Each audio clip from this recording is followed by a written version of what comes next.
Now we take another part of the sequential series that is known as sum special series. तो कुछ special series है, उनका सम किस तरह से फाइंड करते हैं, उसकी एन टर्म का सम किस तरह से फाइंड करते हैं. तो सम स्पेशल सीरीज़ है इस टॉपिक का नाम. इसमें फर्स्ट फार्मूला है summation k1 to n k.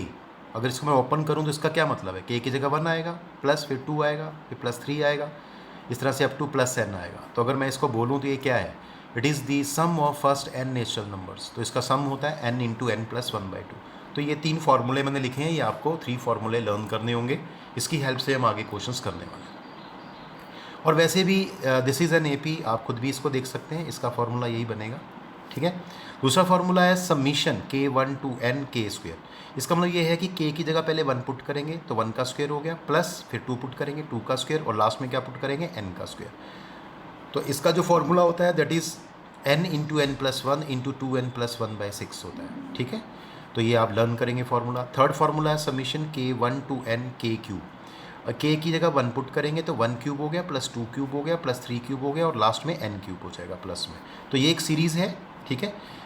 इसको बोलेंगे sum of the cubes of the first n natural numbers. इसका आंसर होता है इस पार्ट का स्क्वायर. इसका जो आंसर है इसका स्क्वायर होता है, तो क्या आएगा n square plus n plus 1 whole square by 4. और इसको आप चेक भी कर सकते हैं. जैसे सपोज करो मुझे चेक करना है फार्मूला गलत तो नहीं लिख दिया मैंने, तो आप n को 1 पुट करेंगे तो आपकी फर्स्ट टर्म आ जाएगी यहाँ पे, है ना. तो ये फर्स्ट टर्म से मैच हो जाएगा, यहाँ भी फर्स्ट टर्म. तो ये है sum of first n natural number, उसका फार्मूला. ये है sum of the squares of first n natural number, उसका फार्मूला. ये है sum of the cubes of first n natural number, ये उसका फार्मूला. यहाँ से आप देख पा रहे हैं कई बार 1 मार्क का क्वेश्चन आपके एग्जाम में आता है, MCQ में आ सकता है. इसका इससे क्या रिलेशन है, तो आप देख पा रहे हैं ये जो पार्ट है summation k1 to n k cube, ये इस पार्ट का स्क्वायर है. ये देखिए यहाँ से, है ना. तो ये वाला जो पार्ट है वो इसका स्क्वायर है. तो क्या हो जाएगा, ये summation k1 to n k का होल स्क्वायर हो जाएगा. तो ये फार्मूला भी आपको याद करना होता है. दूसरा समीशन k1 to n, अगर यहाँ सिंपली a आता है, कोई कांस्टेंट आता है यहाँ पे, तो इसका क्या मतलब है, तो a को हमें ऐड, क्योंकि इसमें k तो है नहीं, तो इसका मतलब आप ऐड करेंगे a को कितनी बार, n बार. तो a plus a up to a, that is n terms. तो आंसर क्या आ जाएगा, n. फॉर एग्जाम्पल ये भी आपको देखना होगा, समीशन k1 to n, अगर यहाँ 1 आता है तो आंसर क्या आएगा, n इंटू 1. जैसे n a है तो यहाँ a की वैल्यू क्या है 1, तो ये n हो जाएगा. और अगर यहाँ 2 आता है 1 की जगह 2, तो ये 2n आंसर होगा. 3 आता है तो ये समीशन का आंसर 3n होगा, एटसेट्रा. दूसरा आपको याद रखना है SN आपको पता है क्या है, sum of first n natural numbers of a given AP या सीक्वेंस या सीरीज़. तो SN denote the sum to n terms of a sequence. तो ये क्या होता है, A1 plus A2 plus A3 up to AN. तो इसको हम समीशन की फॉर्म में क्या लिख सकते हैं, summation k1 to n AK. क्यों, जब आप इसको k को ओपन करोगे देखो यही आएगा, k की जगह 1 आ गया, प्लस फिर A2 आ गया, फिर A3 आ गया, लास्ट में AN आ गया. तो याद रखना है आपको, SN को हम किससे डिनोट कर सकते हैं, summation k1 to n AK के साथ. तो ये आपको थोड़ा ध्यान रखना होगा आगे जब क्वेश्चन करने वाले हैं उसमें. अब हम कुछ क्वेश्चंस लेंगे और देखेंगे कि इन फार्मूले का यूज़ किस तरह से किया जाता है क्वेश्चन सॉल्व करने में. Find the sum of n terms of the series 1 square plus 3 square plus 5 square plus up to n terms. ठीक है. तो इस सीरीज़ का सम करना है n टर्म तक. तो लेट an, सबसे पहले आपको लिखना होता है हर क्वेश्चन में, ऐसे क्वेश्चन कहीं से भी आता है तो आपको स्टार्ट करना है, let an be the nth term of the given series and Sn denote the sum of its n terms. तो ये आप लिख लेंगे हर क्वेश्चन में स्टार्टिंग में. नाउ an कैसे निकालेंगे, अब इसको ध्यान से देखना. अगर मैं इसको स्क्वायर ओपन कर दूंगा तो ये कुछ भी नहीं कर पाएंगे. ठीक है. आपका ये क्वेश्चन सॉल्व भी नहीं होगा. आपको इसको टच भी नहीं करना, मतलब स्क्वायर को ओपन नहीं करना है, सॉल्व नहीं करना है, स्क्वायर को सॉल्व नहीं करना है. इसको ऐसे देखो, ये स्क्वायर को हम छोड़ दें थोड़ी देर के लिए, तो क्या सीरीज़ है आपकी 1 3 5. तो यहाँ लिखना होगा. और 1 3 5 कौन सी सीरीज़ होती है, अर्थमेटिक प्रोग्रेशन होती है ना. तो यहाँ पे क्या लिखना है आपको कि इसकी जो nth टर्म है, इस सीरीज़ की जो nth टर्म है दैट इज़ an है, वो क्या है, this is the nth term of AP 1 3 5. 1 3 5 की सीरीज़ की सीक्वेंस की जो nth टर्म होगी उसका क्या आएगा, स्क्वायर आएगा. क्यों, क्योंकि हर टर्म का स्क्वायर है, तो जब nth टर्म आएगी उसमें भी टर्म का स्क्वायर आएगा. तो स्क्वायर को छोड़ देते हैं थोड़ी देर के लिए, तो हम कह सकते हैं इसकी जो nth टर्म होगी वो 1 3 5 जो AP की nth टर्म होगी उसका स्क्वायर होगी. ठीक है.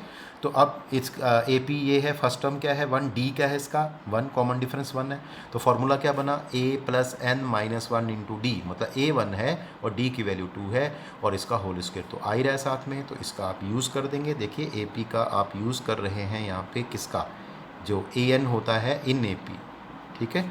तो ए पी का फॉर्मूला आप यूज़ कर रहे हैं, ए पी में जो ए एन होता है वो क्या होता है फॉर्मूला ए प्लस एन माइनस 1 डी, इस फॉर्मूले का यूज़ मैंने यहाँ किया है, ठीक है। बाकी ये वाला ए और ये वाला ए सेम नहीं है, ये तो फॉर्मूला है, ठीक है ए पी का। यहाँ सॉल्व करेंगे इसको तो ये आएगा, यहाँ से सॉल्व करके देखिए ये आ जाएगा सॉल्व करने के बाद 2n माइनस 1 का स्क्वायर। लेकिन ध्यान रहे यहाँ जो ए एन आएगा ये एक पॉलिनोमियल आएगा, तो इसको आपने क्या करना है स्क्वायर को ओपन कर देना है, तो 4n स्क्वायर आ जाएगा माइनस 4n प्लस 1 आ जाएगा, तो ए एन आपका एक पॉलिनोमियल फॉर्म में आ जाएगा, ठीक है। डिक्रीजिंग ऑर्डर में लिखना होता है इसको या इंक्रीजिंग ऑर्डर में लिखना होता है, तो ज़्यादातर हम डिक्रीजिंग ऑर्डर लिखते हैं। अब हमें एस एन निकालना है, देखो हमें क्या निकालना है सम टू एन टर्म्स, वो क्या होता है एस एन, हम ऊपर सपोज कर चुके हैं। तो एस एन क्या होता है समीशन k1 टू n ए के, ये पीछे मैंने फॉर्मूला बताया था आपको, यहाँ ए के लिखना होता है। अब ए के यहाँ से क्या बनेगा, देखो यहाँ n है यहाँ k है, तो n को रिप्लेस कर दो k से, तो ये क्या बन जाएगा 4k square minus 4k plus 1, तो ए के की जगह आ जाएगा 4k square minus 4k plus 1। अब आपने समीशन को ओपन कर देना है। समीशन क्या होता है, इसकी प्रॉपर्टी होती है अगर यहाँ कोई कांस्टेंट है तो इससे कोई फ़र्क नहीं पड़ता, ये इससे बाहर चला जाता है, तो आपका समीशन इसके बीच में लगेगा, 4 बाहर हो जाएगा, summation k1 to n k square हो जाएगा। यहाँ भी समीशन आएगा इन दोनों के बीच में आएगा -4 और समीशन आ जाएगा summation k1 to n k, और लास्ट में समीशन 1 के साथ आ जाएगा k1 टू n 1। अब याद रखो समीशन k स्क्वायर की वैल्यू, समीशन k स्क्वायर की वैल्यू थी n प्लस 1 2n प्लस 1/6, इसको आप यहाँ सॉल्व कर सकते हैं फैक्टर को, -4 समीशन k की वैल्यू क्या थी n इंटू n प्लस 1/2, यहाँ भी सॉल्व कर सकते हैं, और 1 समीशन की वैल्यू पीछे बताई थी क्या होती है n होती है। चलिए अब इसको सॉल्व करेंगे यहाँ से, इस पूरी टर्म्स में से देखो n कॉमन आ रहा है, मैंने n कॉमन कर लिया। सॉल्व करने के बाद मेरे को नीचे क्या दिखाई दे रहा है 3, तो मैंने 3 भी कॉमन ले लिया एलसीएम में से, ठीक है। तो n/3 कॉमन ले लिया। अब यहाँ क्या बचेगा, देखो n/3 कॉमन आ चुका, यहाँ 2 बचेगा एक ये n प्लस 1 2n प्लस 1, और यहाँ पे क्या बचेगा, यहाँ पे माइनस, यहाँ पे एलसीएम का 3 नहीं था तो ये 3 2 6 हो जाएगा, ये बाहर चला गया n प्लस 1 आ गया, और यहाँ पे n बाहर चला गया और एलसीएम का 3 नहीं है तो यहाँ 3 आ जाएगा। अब इसको मल्टीप्लाई कर लेंगे, 4n square plus 6n plus 2 minus 6n minus 6 plus 3, 6n cancel हो गया, और यहाँ से देखिए 3 2 5 -6 -1 4n स्क्वायर, तो आंसर क्या आ गया, ये आपका एस था, तो एस का आंसर क्या है n/3 4n स्क्वायर -1, तो ये आपका आंसर हो जाएगा। लेकिन कई बार आपके आंसर में मिस्टेक हो जाती है, उसको चेक करने के लिए क्या करना है आपको, n की जगह 1 पुट कर देना है। जैसे ही n की जगह मैं 1 पुट करूँगा तो देखिए यहाँ पे क्या बनेगा, अगर मैं रफ में करके दिखाता हूँ आपको, अगर n को 1 पुट कर दें तो ये आएगा 1/3, और यहाँ जैसे ही 1 डालेंगे तो ये आएगा 3 से 3 कैंसिल हो गया 1, और आप देखेंगे फर्स्ट टर्म की वैल्यू बननी चाहिए। क्यों, अगर n को 1 डालेंगे तो ये सम ऑफ 1 टर्म होगा, सम ऑफ 1 टर्म क्या होती है फर्स्ट टर्म होती है, तो 1 आना चाहिए फर्स्ट टर्म में। देखो इसको सॉल्व करेंगे फर्स्ट टर्म को तो 1 नहीं आ रहा, बिल्कुल मैच कर रहा है, इसका आंसर आपका बिल्कुल सही है। आप 2 पुट करके देख लो तो आपकी 2 टर्म का सम आ जाएगा। जैसे मैंने 2 पुट किया तो यहाँ पे आ गया 2/3, यहाँ 2 पुट किया तो कितना हो गया 15, तो यहाँ आ गया 2 और यहाँ आ गया 5, तो 10 होना चाहिए फर्स्ट 2 टर्म का सम। अगर 2 पुट करेंगे फर्स्ट 2 टर्म का सम 10 होना चाहिए। देखिए 1 का स्क्वायर 1, 3 का स्क्वायर 9, 9 प्लस 1 10, बिल्कुल सही। तो आपने 1 पुट किया तो भी फर्स्ट टर्म आई, 2 पुट किया 2 टर्म का सम मैच किया, इसका मतलब आपका आंसर बिल्कुल करेक्ट है, इसमें कोई भी मिस्टेक नहीं है। Now we take another question. Find the sum of the series 2 square plus 4 square plus 6 square plus dash dash plus 2n square. तो स्टार्टिंग वही रखनी है आपको। Let's an be the nth term and sn be the sum of n terms of the given series. Now an, अब देखो इस series को ध्यान से देखेंगे तो ये इसकी फर्स्ट टर्म है, सेकंड टर्म है, थर्ड टर्म है, और ये ध्यान से देखो तो इसकी nth टर्म है। इसका मतलब nth टर्म पहले से ही गिवन है ये रही, और मुझे nth टर्म ही चाहिए होती है। तो an क्या दिखाई दे रहा है यहाँ पे 2n का स्क्वायर। सॉल्व करेंगे इसको, 4n स्क्वायर पॉलिनोमियल आ गया। अब sn क्या होता है summation k1 to n ak। अब ak कैसे निकलेगा, यहाँ से n को रिप्लेस कर दो, किससे रिप्लेस करना है k से, तो ये 4k स्क्वायर हो गया। वेरी सिंपल, समीशन यहाँ आ जाएगा इसके बीच में 4 बाहर, और इसका फॉर्मूला क्या होता है n plus 1 2n plus 1/6। Solve करेंगे तो ये आंसर हो गया 2n प्लस 1 2n प्लस 1/3। तो ये क्वेश्चन 2 मार्क्स का आता है, इससे ज़्यादा नहीं बनता है। Next Find the sum to n term of the series 1 into 2 into 3 plus 2 into 3 into 4 plus 3 into 4 into 5 plus this is special series. Special series बोलते हैं क्योंकि अगर मैं इसको मल्टीप्लाई कर दूंगा तो आपका आंसर नहीं निकल पाएगा, आप पता नहीं लगा पाएंगे किस तरह सॉल्व करना है। इसको ऐसे ही रखते हैं, कभी मल्टीप्लाई नहीं करते हैं। स्टार्टिंग सबकी same, let a n be the nth term and S n denote the sum to n term of the given series. Now a n, अब इसकी एन टर्म कैसे फाइंड करते हैं, ध्यान देना, मल्टीप्लाई नहीं करना। पहले हम फर्स्ट सीरीज़ को देखेंगे, फर्स्ट टर्म से जो सीरीज सीक्वेंस या सीरीज़ बनती है उसको देखते हैं। सीक्वेंस चलो देखते हैं, 1 2 3 से सीक्वेंस क्या बनती है एपी की, तो इसमें 3 टर्म्स का प्रोडक्ट है। इसका मतलब इसकी जो nth टर्म होगी उसमें भी 3 टर्म्स का प्रोडक्ट होगा। तो इट मीन्स इसकी जो nth टर्म होगी इस सीरीज़ की वो होगी nth term of first AP 1 2 3 into, ये इंटू है ना तो यहाँ भी इंटू आएगा।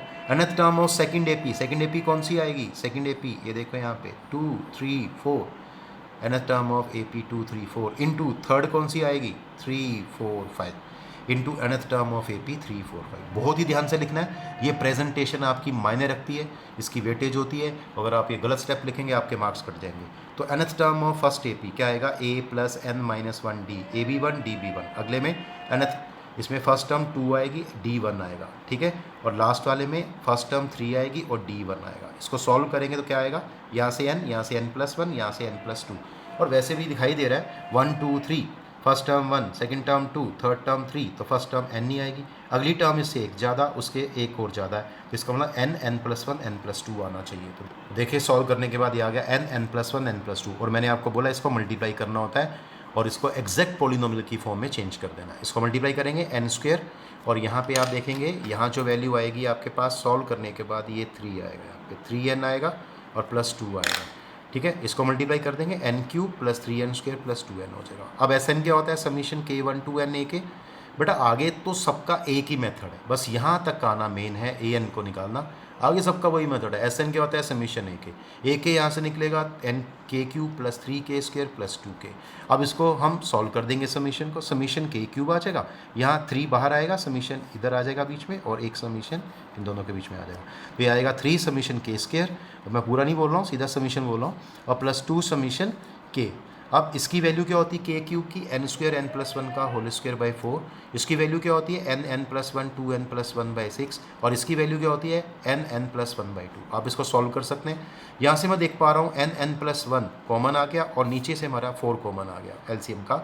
यहाँ क्या आएगा n+1, यहाँ पे क्या आएगा, यहाँ 2 था, एलसीएम 4 था, तो ये 2 ऊपर आएगा, तो 2 इंटू ये दोनों बाहर चले गए, तो 2 इंटू 2n+1 और यहाँ पे 2 चाहिए तो ये 4 हो गया और दोनों ये हमने पहले कॉमन ले लिया यहाँ से, तो यहाँ 4 आएगा। इसको मल्टीप्लाई कर देते हैं, n² + n 4n + 2 और +4। सॉल्व करने के बाद ये आ गया n² + 5n और +6। अब इसके फैक्टर करने होंगे, मिडिल टर्म को स्प्लिट कर देना आपको। तो ये 6 है तो यहाँ आ जाएगा 3n + 2n। फिर इसमें से पेयर्स बनाएंगे, n कॉमन आ गया n+3 + 2 n+3, इसमें से क्या कॉमन आएगा n+3 और ये आ जाएगा n+2। तो ये फैक्टराइज हो गया। आपको एक चीज़ का ध्यान रखना है, जब भी ये क्वेश्चन आता है इस तरह का, आपका जो आंसर है वो फैक्टर की फॉर्म में होना चाहिए, ठीक है।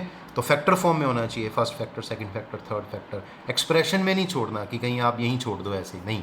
इसको ऐसे करना है कि इसके फैक्टर हो जाने चाहिए और फैक्टर फॉर्म में आंसर आपका होना चाहिए। मैंने फिर बोला फैक्टर फॉर्म में आंसर रखना है, तो आंसर आएगा n+1 n+2 n+3/4। Answer check करना है गलत तो नहीं है, आपको बोला n को 1 पुट कर दो। जैसे ये 1 पुट करेंगे ये 2 होगा, ये 3 होगा, ये 4 होगा, 4 से 4 कैंसिल हो गया, तो ये 6 आना चाहिए। तो देखिए क्या इस क्वेश्चन में जो फर्स्ट टर्म थी क्या वो 6 थी, तो वाकई 6 थी। आप चेक करके देख लीजिए इसको, ये 6 ही आएगी, तो इसका मतलब आंसर बिल्कुल सही निकाला हमने। Let us take one more question, find the sum to n term of the series 1 × 2 का square + 2 × 3 square + 3 × 4 square + dash dash dash, ठीक है। स्टार्टिंग वही है, let an be the nth term and Sn denote the sum of n term of the given series. Now an, फिर से देखिए special series है, special series का मतलब मल्टीप्लाई कभी नहीं करेंगे, ये हमेशा डॉट की फॉर्म में दिखाई देगी सीरीज़ आपको ज़्यादातर। तो कैसे होगा, पहले हम फर्स्ट टर्म से जो सीरीज सीक्वेंस बनती है उसकी बात करते हैं। 1 2 3 AP है, तो क्या आएगा an, इसका an क्या होगा nth टर्म ऑफ AP 1 2 3। अब बीच में क्या साइन दिखाई दे रहा है, मल्टीप्लाई, तो मल्टीप्लाई हो गया। और जो सेकंड सीरीज़ है आपकी 2 स्क्वायर 3 स्क्वायर 4, इसको ओपन नहीं करेंगे, इसके स्क्वायर को भूल जाएंगे थोड़ी देर के लिए, तो क्या है 2 3 4, ये भी AP है, into nth term of AP 2 3 4, but उसका क्या करना पड़ेगा, स्क्वायर करना पड़ेगा। तो यहाँ A1 है, D1 है, तो 1 प्लस n माइनस 1 इंटू 1 आ जाएगा। और यहाँ पे आपका A2 है और D1 है, तो 2 प्लस n माइनस 1 इंटू 1 आ जाएगा, और इसका होल स्क्वायर आ जाएगा। सॉल्व करने के बाद ये n आ जाएगा, और ये यहाँ पे n प्लस 1 का होल स्क्वायर आ जाएगा। और वैसे भी अगर आइडिया लगाएं तो देखो, फर्स्ट में 1, सेकंड में 2, थर्ड में 3, तो nth में क्या आएगा, n ही आना चाहिए, है ना। और ये इससे एक टर्म ज़्यादा है, तो n प्लस 1 होगा और इसका होल स्क्वायर हो जाएगा। Very simple. इसको ओपन कर देंगे, n square plus 2n plus 1, और n से मल्टीप्लाई कर देंगे, तो ये आपका फाइनल an हो जाएगा। हमेशा याद रखिए, जब आपको SN निकालना होता है, SN हम तभी निकाल सकते हैं स्पेशल सीक्वेंस के केस में अगर हमें AN पता है। अगर आपके क्वेश्चन में पहले से ही AN दिया हुआ है तो आपको ये कुछ नहीं करना, सीधा यहाँ से स्टार्ट करना है। AN गिवन है, आगे ये कर दो। तो SN क्या होता है, समीशन AK। अब AK की वैल्यू यहाँ से क्या आएगी, KQ plus 2K square plus K। अब समीशन को ओपन करने वाले हैं, यहाँ यहाँ और यहाँ, तो ये आ जाएगा summation KQ plus 2 summation K square plus summation K। इसका फॉर्मूला क्या होता है, n square n plus 1 whole square by 4। इसका क्या होता है, n plus 1 2n plus 1 by 6, और इसका m into n plus 1 by 2। अब इसमें से मैं कॉमन क्या निकाल रहा हूँ, n प्लस 1, और इसका जब एलसीएम लूँगा मैं इन सब का, तो मैं देख पा रहा हूँ एलसीएम इसका 12 आएगा, तो 12 एलसीएम ले लिया। अब यहाँ पे क्या रहेगा, इसके पास 12 का 3 नहीं है, तो 3 इंटू n प्लस 1।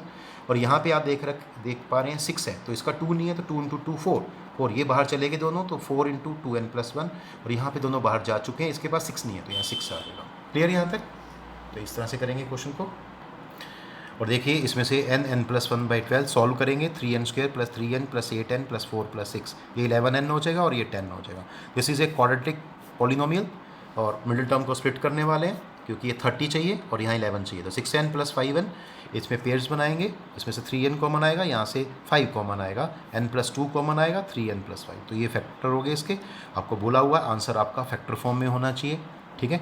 तो आंसर आपका आएगा n plus 1 n plus 2 3n plus 5 by 12। इसको आप चेक भी कर सकते हैं, n को 1 पुट करके बताया हुआ है, जब आप n को 1 पुट करते हैं तो फर्स्ट टर्म मिलती है, अगर वो मैच कर जाती है तो बिल्कुल आपका आंसर सही होता है। तो इस तरह से ये स्पेशल सीक्वेंस की जाती हैं, तो इसको ध्यान से करना है आपने इस काम को, ठीक है। और क्वेश्चंस करेंगे नेक्स्ट टाइम। आज के लिए इतना ही, थैंक यू।